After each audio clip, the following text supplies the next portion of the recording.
काही मुद्दे मांडले आहेत ते मी मांडीत आणि चर्चेच्या निमित्ताने आपण जो ड्राफ्ट दिला होता त्यातनं शासनाची भूमिका स्पष्ट करण्याकरता देखील काही गोष्टी मला मिळालेल्या आहेत, त्यामुळे त्याही मांडण्याचा प्रयत्न मी करेन।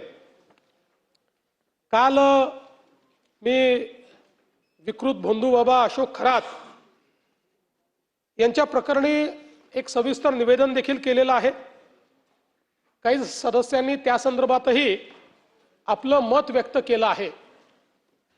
मी त्यांनाही विनंती करेन आणि इतरांनाही विनंती करेन की ज्यांच्याकडे या संदर्भातली काही पण माहिती ही आली असेल तर ती माहिती त्यांनी शासनापर्यंत पोहोचवावी, कारण या प्रकरणाची संपूर्ण पाळंमुळं करून या व्यक्तीला अशा पद्धतीनं आपल्याला दंडित करायचं आहे की अशा पद्धतीनं वागणारे जे लोक आहेत त्यांना कुठेतरी जरब बसली पाहिजे।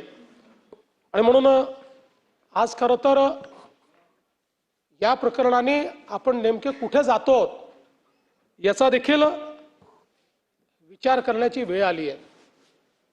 आपण नेहमी असं म्हणतो आत्मविश्वास असावा पण अति आत्मविश्वास असू नये।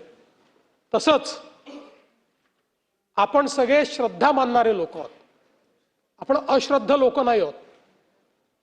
पण श्रद्धा आणि अंधश्रद्धा यांच्यामध्ये खूप छोटी लाईन आहे आणि ती लाईन ज्यावेळेस व्हायलेट होते त्यावेळी काय परिस्थिती होते ते या प्रकरणाने आपण बघितलेलं आहे।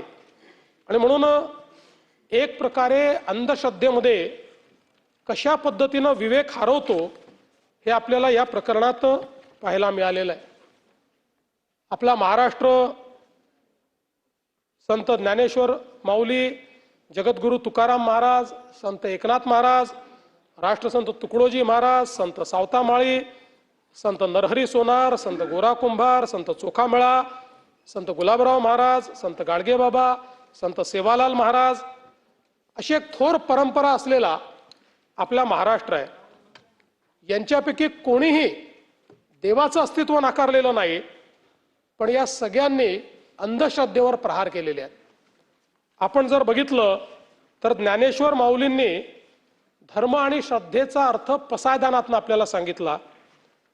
दुरितांचे तिमिर जाओ, विश्वस्व धर्म सूर्य पाहो, हे सांगत असताना दृष्ट प्रवृत्तीवर त्यांनी प्रहार केलाय।